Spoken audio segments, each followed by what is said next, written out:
usah-usah tengok dulu sungai apa ada. Layan. Main drone tadi angin kuat. Ikut ayat lah. Jom kita tengok dapat ke ikan.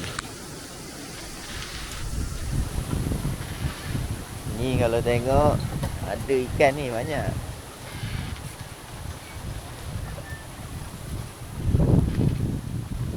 Jom kita masuk. Aduh.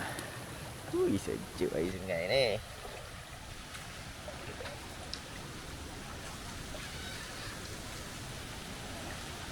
Tu dia, profesional. Tengah buat kerja. Tangkap ikan.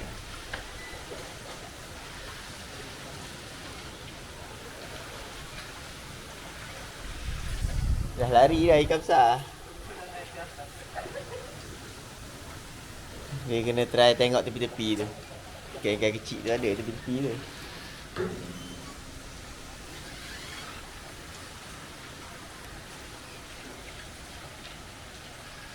Ada lagi tu lari ha. Tapi tu ikan besar lah.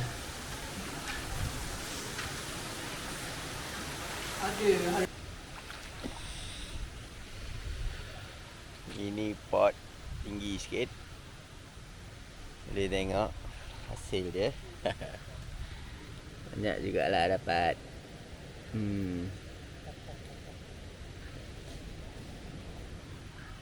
Tapi susah sikit nak tangkap lah sebab dia kecil je sungai dia.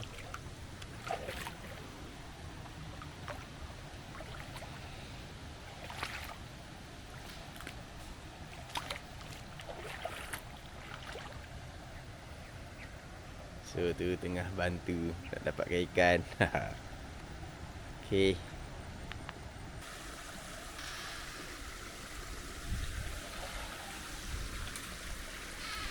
Okey, sungai dia cantik. Bolehlah nak buat sanggup ikan, tangkap-tangkap. Tapi ikan besar memang susah nak dapat lah. Ni je lah yang kita dapat. Ikan-ikan kecil je. Not bad. So, ni sungai dia. Cantik. Bawah jambatan. Jalan belakang masjid. Kendong. Okay, bye.